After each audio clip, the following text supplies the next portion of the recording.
take your Bibles, please, and turn to 1 Kings chapter 3, if you would, please.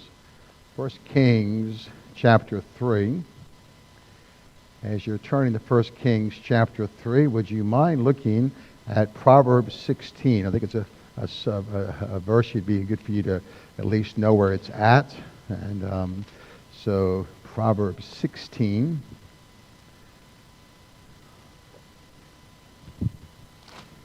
Proverbs, I came across this afternoon, and my heart was encouraged by it as I would think about the topic tonight, the right view of wisdom.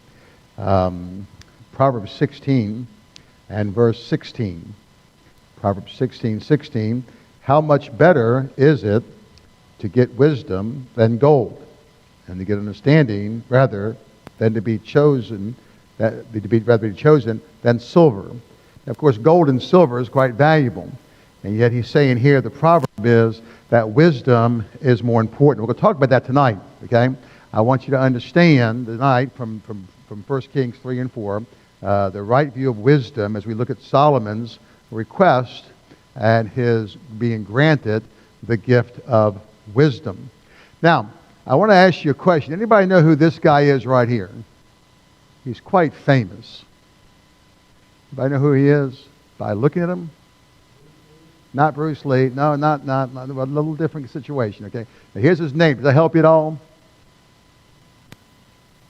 Did they help you at all? Nobody? All right. Okay. Does this date help you at all? What is that date? Not Pearl Harbor. The other end. Do what? The end of the War of Japan. September 2nd, 1945. And get that in your mind, okay? Now, Hiro Onoda, I'm not sure how you pronounce his name in Japanese. The war ended September 2nd, 1945. He surrenders March the 9th, 1974. He spent all those years in the jungle killing, I believe, Filipinos, and because he was told to hold your post until the commander said, you hold your post until I come and tell you you're relieved. When they realized he was found by a hippie kind of guy that was just looking for Bigfoot and walking in the woods looking for that's what the story goes. And came across this guy, and they tried to get him to come. They flew family members out there to get him to surrender. They left newspapers to write him. He would not surrender until they finally found his commanding officer, who was a shoe salesman in Japan.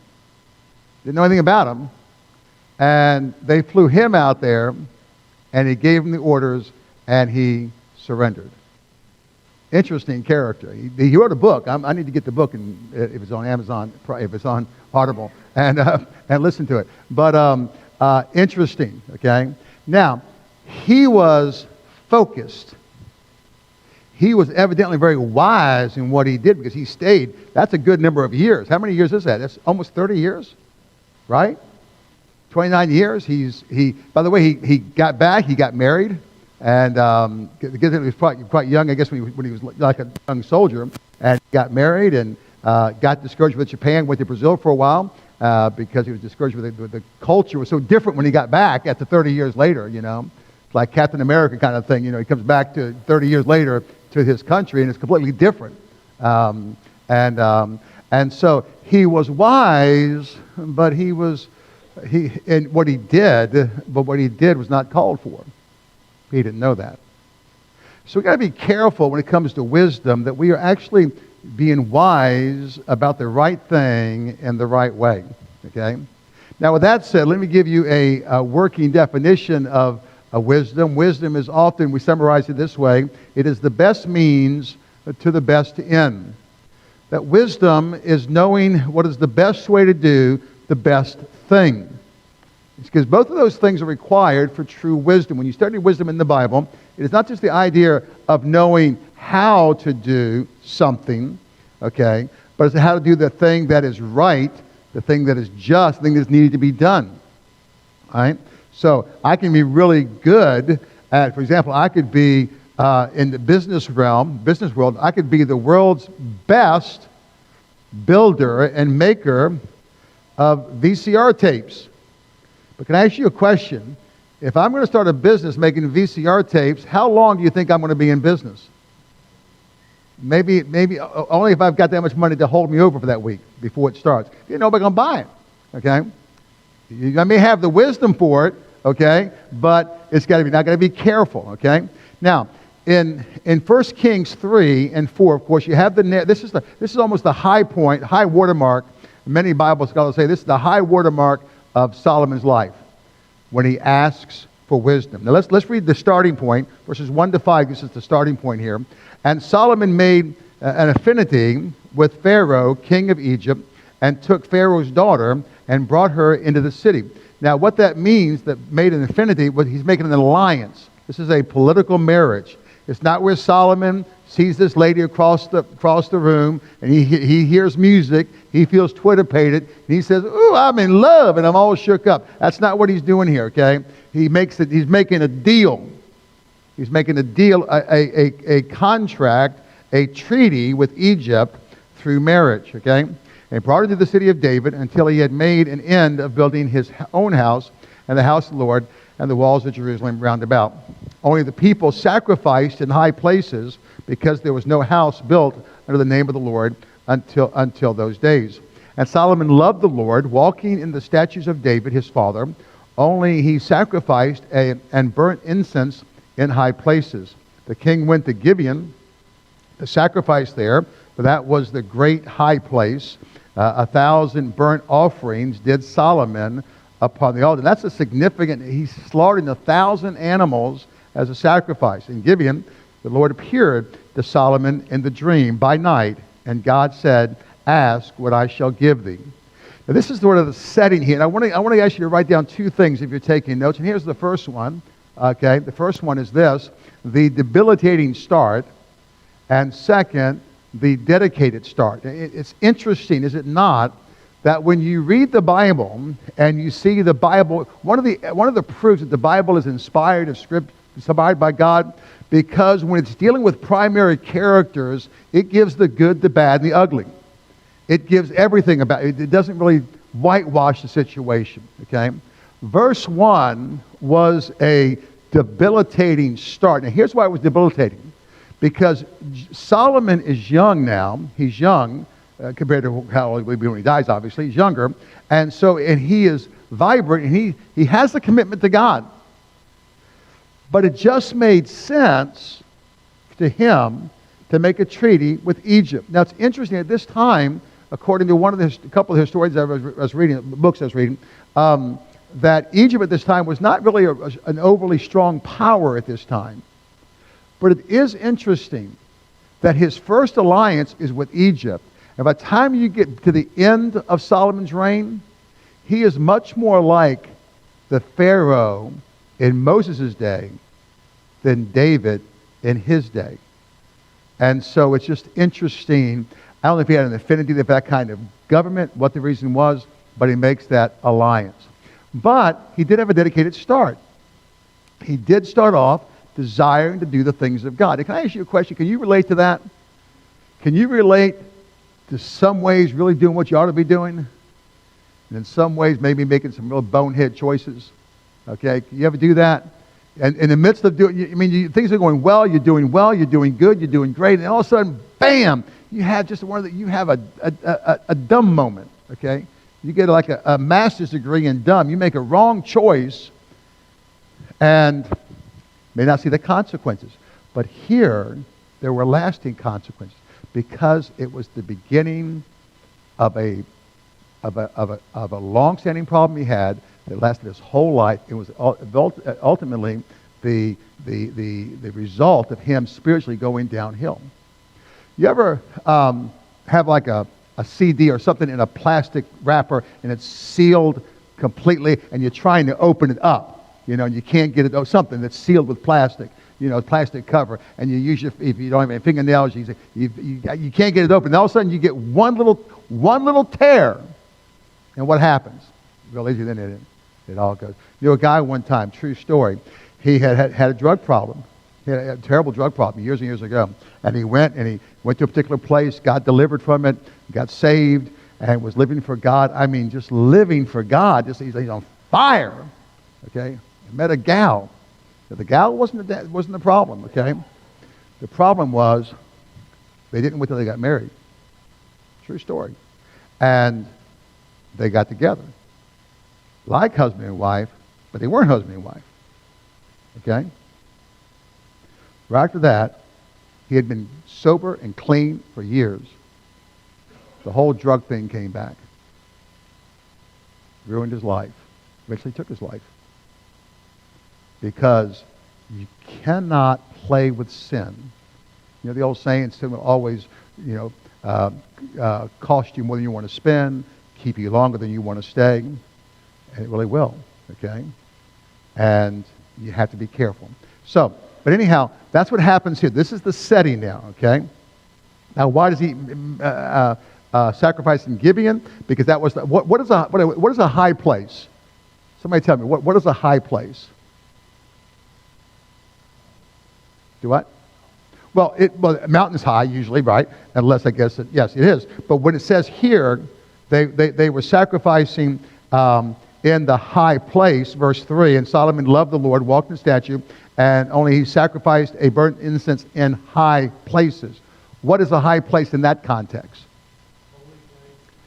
A place of worship, okay, that was elevated, okay? This particular place had multiple reasons for it. Gibeon, it is the most known. It was known in earlier times in Joshua 9. Why was Gibeon important in Joshua 9? Anybody remember? The Gibeonites did something.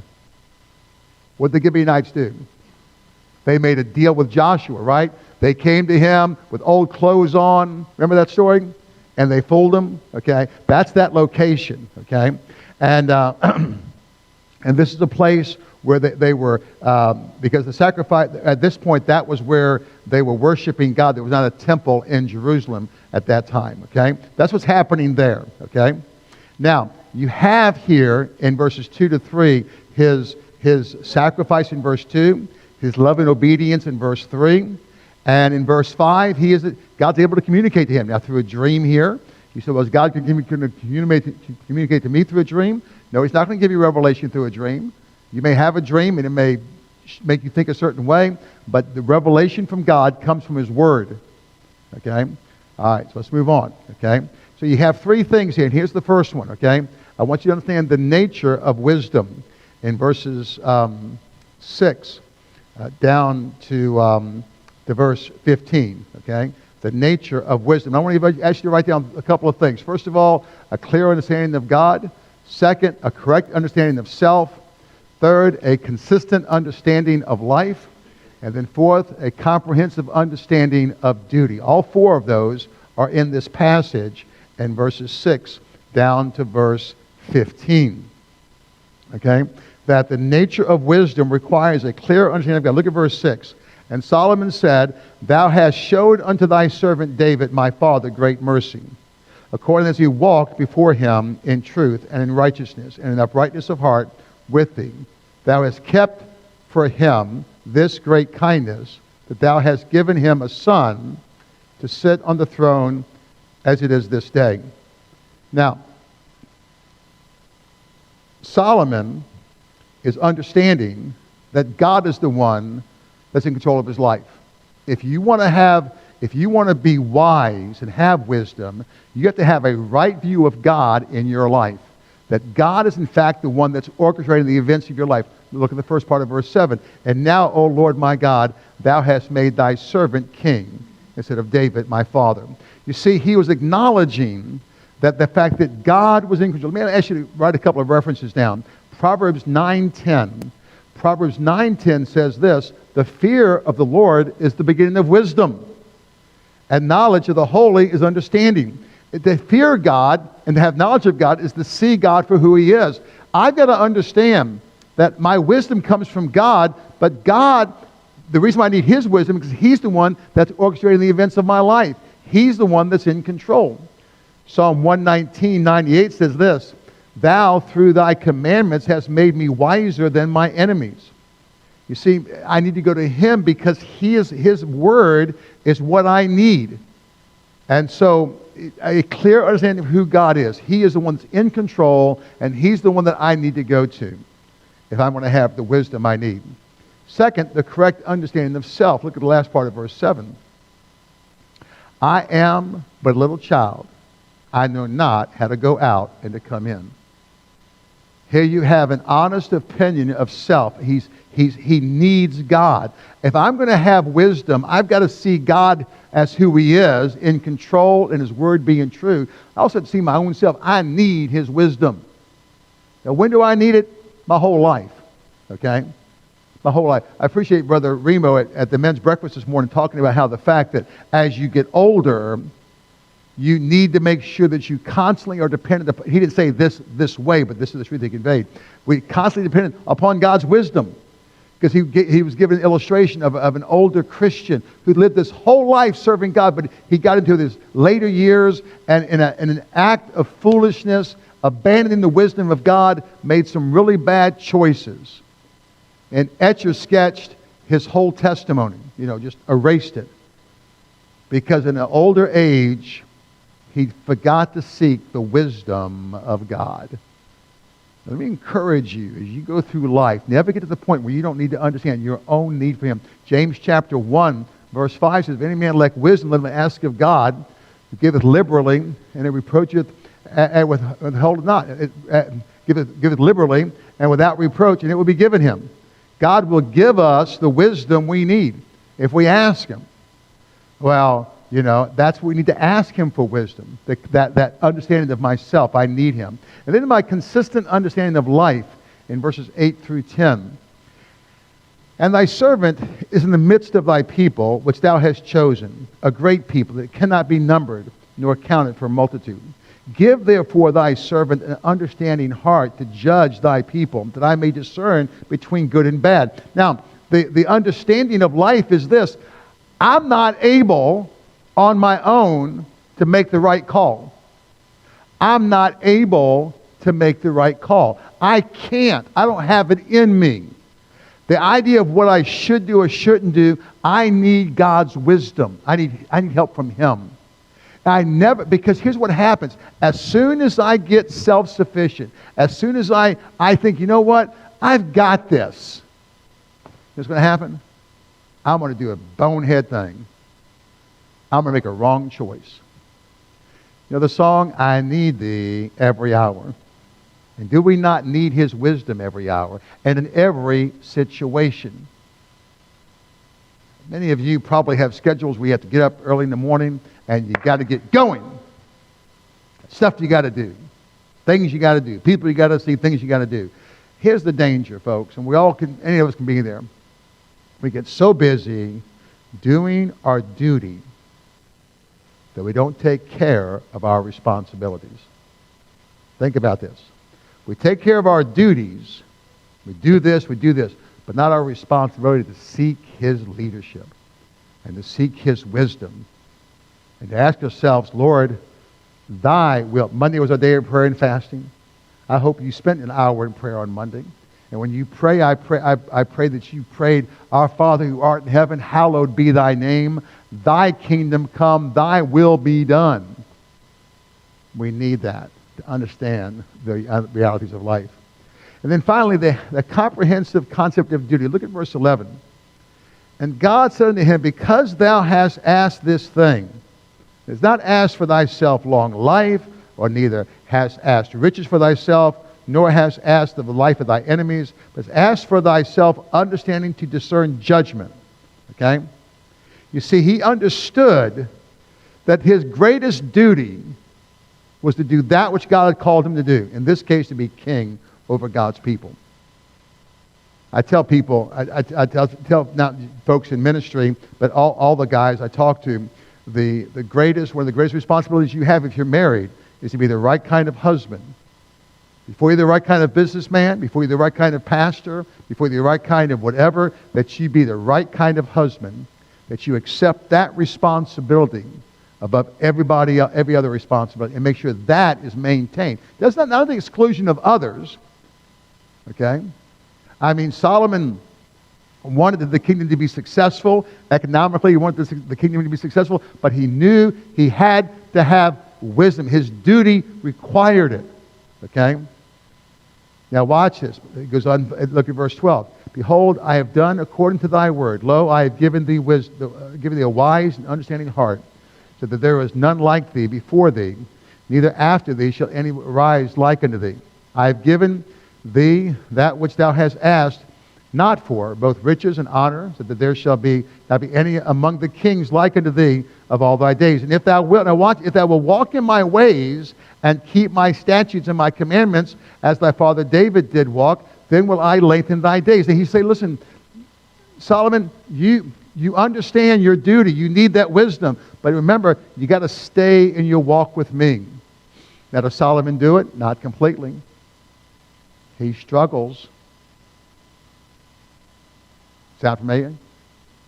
Okay? You have to. That doesn't excuse us, but it acknowledges us that we have to understand that we have to constantly focus on having a clear understanding of who God is, of myself, of my of life, and of my duty that I must perform. Proverbs 3:5-6. Trust the Lord with all your heart, and lean not upon your own understanding. In all your ways acknowledge him, and he will direct your path. But then verse 7 says, be not wise in thy own eyes, fear the Lord and depart from evil.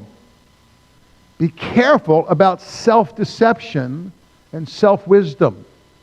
Okay? Be careful that you don't view yourself as one who has all the answers. Number two, not only the nature of wisdom here, but second, if you would please, the example of wisdom. This is a very well-known story. We don't read the whole thing, but verse 16, then came there two women that were harlots. And you're familiar with the story, where they come, they both had a baby, and one night one of the babies died, and the one mother says, well, the other lady just changed the babies on me during the night. This is not my baby. The dead baby is not mine. The living baby is mine, and that's the conflict. Okay? Verse 22, it summarizes it. The other woman said, nay, but the living is mine, and the dead is thine. And this said, no, and the dead is thy son, and the living is mine. This is like an unanswerable riddle. You have two women. There's no DNA testing. Okay? There's no cameras in the house to say, there's no way to prove. Okay? But of course, Solomon demonstrates his wisdom. Verse 23, then said the king, the one saith, this is my son that liveth, thy son is the dead, and the other saith, nay, but thy son is dead, and my son is living. Now, let me give you three things to write down about wisdom. First of all, the example. Wisdom listens. Wisdom, before Solomon commenced to fixing the problem, he understands, he listens to the problem, and then he summarizes the problem to make sure he understands it. By the way, that's a good lesson in communication, is it not? Somebody's here unloading the problem with you and saying, well, this is the problem. Before you start running off with like you got the answer, maybe what you ought to do is repeat the answer back to them to say, now, this is what I understand is happening. Okay? So you understand. Because let me tell you something, life is complicated. And there are a lot of moving parts to it. Okay? All right. So, second, wisdom reasons. Okay? You see, when wisdom plays out, you listen, but then by God's grace, you reason out really what's going on. Like, I make this point with people, and not to discourage them to watch the news, but to watch the news with a little bit of wisdom.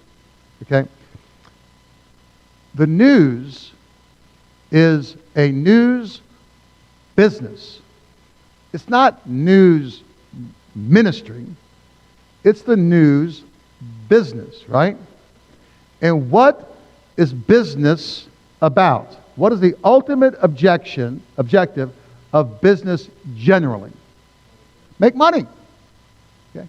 So if you are a news organization, what is your objective? You say, well, we want to give the news out. That may be true, but what is your business objective? Make money. And how do you make money? Advertisement. And how do you make a lot of money through your advertisement? More viewers. And how do you get more viewers? Have a crisis. That's just the way it is. The 24 news cycle has not been a help to our country in a lot of ways, because as everything is breaking news, everything is like everything. Like it just everybody's all. But just understand something. They have an inherent interest in making sure that you constantly get worked up about something. Okay. And what you do with that, you do with it. I'm just telling you, that's just the way it is. Okay.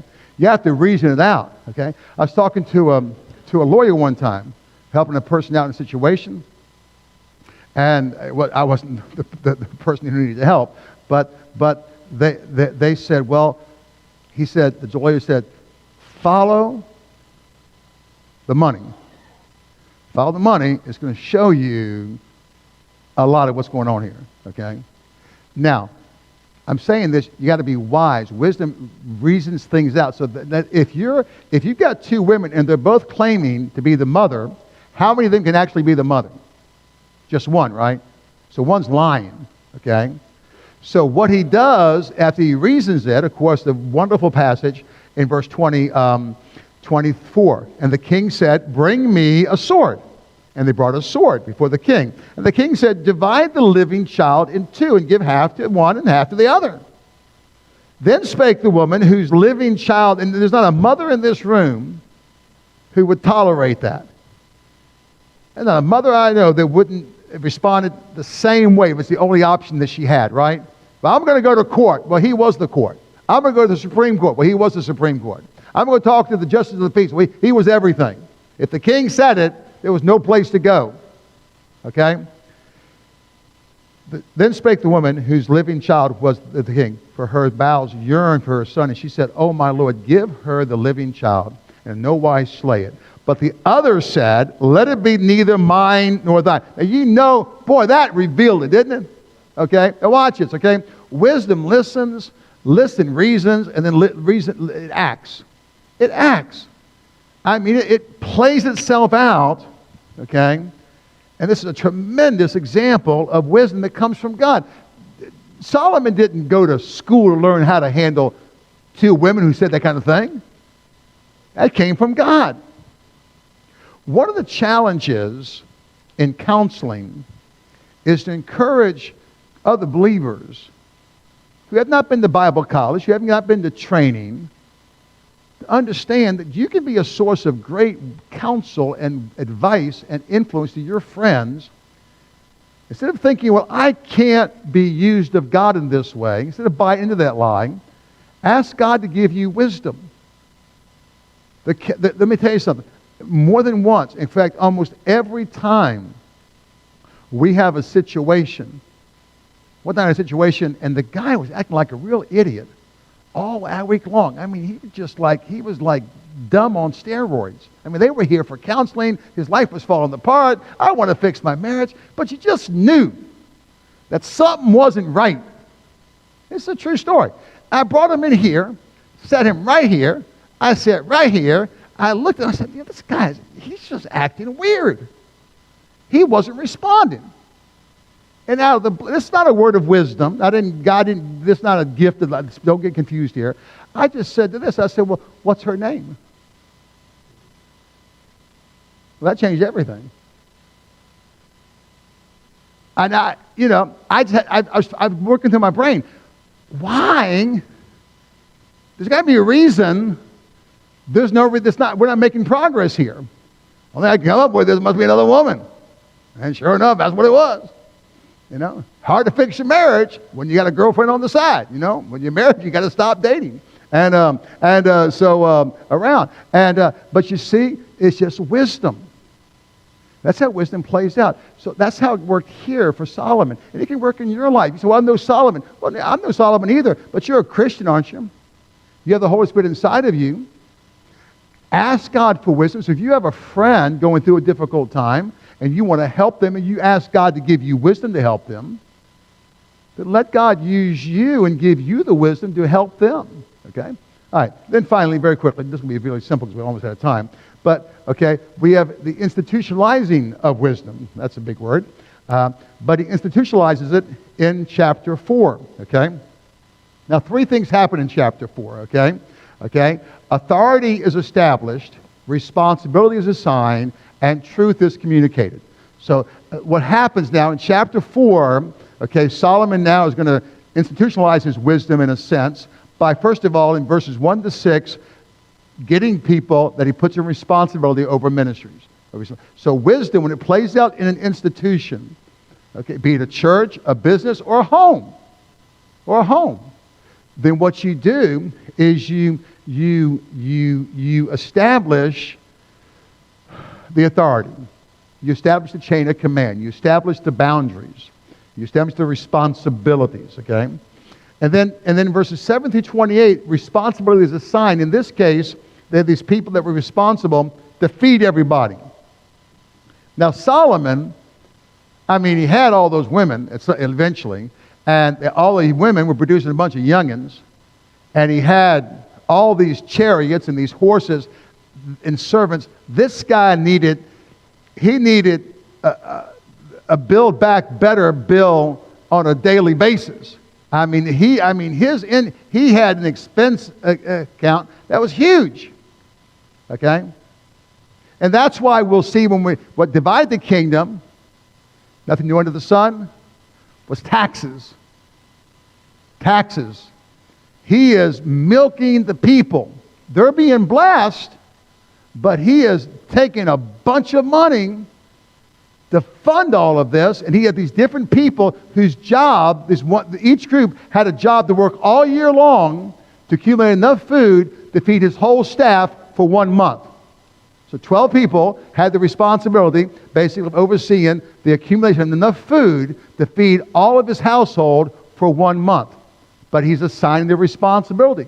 So next December, Curtis has to feed these 2,000 people and take care of these 5,000 animals. He has to make sure by next December 1st, okay, or next November 1st, because now we're in the December, so next November is his month. So now he's got 11 months to get enough food together to take care of all that responsibility.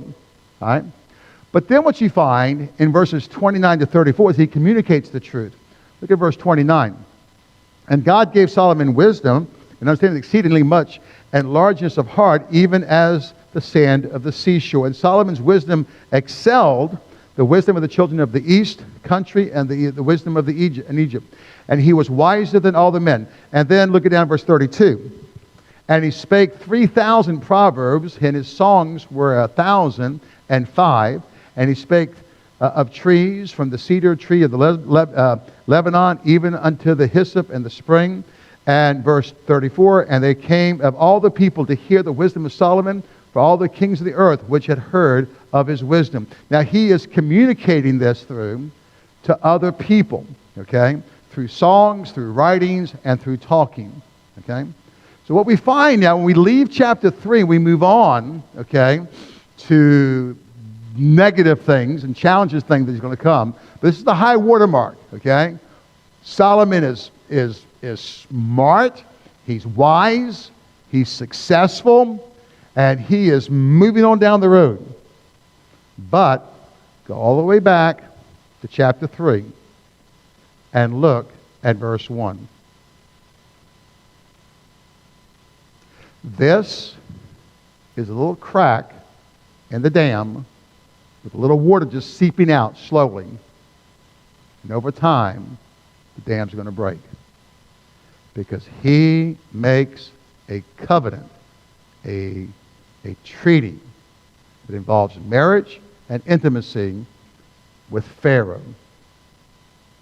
And that practice is going to be his Achilles heel, and he's going to really make some really bad choices. Okay.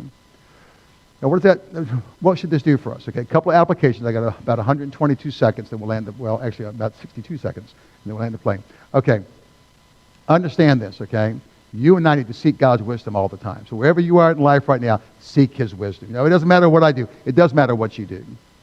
Everything matters to God. Ask God for wisdom.